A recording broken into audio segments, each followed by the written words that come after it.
राधे राधे दोस्तों। एक बहेलिया था। दोस्त चिड़ियों को जाल में या गोंद लगे बड़े भारी बांस में फंसा लेना और उन्हें बेच डालना ही उसका काम था। चिड़ियों को बेचकर उसे पैसे मिलते थे, उसी से उसका काम चलता था।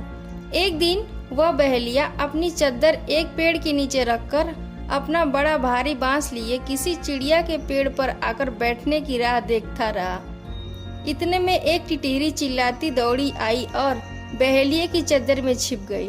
टिटहरी ऐसी चिड़िया नहीं होती कि उसे कोई पालने के लिए खरीदे। बहेलिया उठा और उसने सोचा कि अपनी चद्दर में से टिटहरी भगा देना। इसी समय वहां ऊपर उड़ता एक बाज दिखाई पड़ा। बहेलिया समझ गया कि यह बाज टिटहरी को पकड़कर खा जाने के लिए झपटा होगा। इसी से टिटहरी डरकर मेरी चद्दर में छिपी है। बहेलिये के मन में टिटहरी पर दया आ गई। उसने ढेले मारकर बाज को वहां से भगा दिया। बाज के चले जाने पर टिटहरी चद्दर से निकलकर चली गई। कुछ दिनों बाद बहेलिया बीमार हुआ और मर गया। यमराज के दूत उसे पकड़कर यमपुरी ले गए। यमपुरी में कहीं आग जल रही थी, कहीं चूल्हे पर भारी कड़ाही में तेल उबल रहा था। पापी लोग आग में भुने जाते थे और भी भयानक कष्ट पापियों को वहां दिया जाता था। बहेलिये के वहां जाते ही वहां सैकड़ों हजारों चिड़िया आ गईं। वे कहने लगी, इसने हमें बिना अपराध के फंसाया और बेचा है। हम इसकी आंखें फोड़ देंगी और इसका मांस नोच नोच कर खाएंगी। बेचारा बहेलिया डर के मारे थर थर कांपने लगा।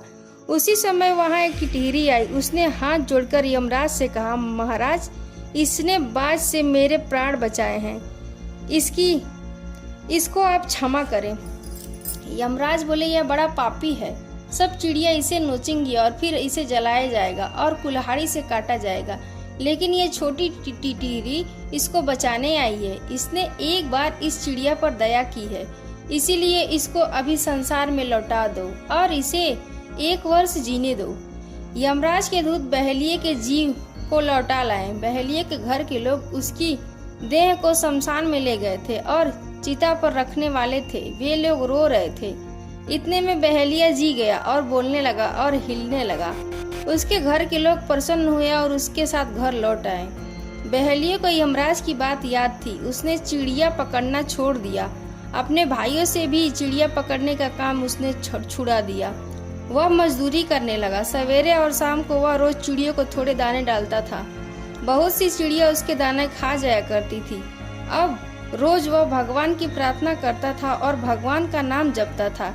इससे बहेलिये के सब पाप कट गए। 1 वर्ष बाद जब वह मरा तब उसने लेने देवताओं का विमान आया और वह स्वर्ग चला गया। इससे हमको यह शिक्षा मिलती है कि हमें भी सभी जीवों पर दया करनी चाहिए। जो जीवों पर दया करता है उस पर भगवान प्रसन्न होते हैं।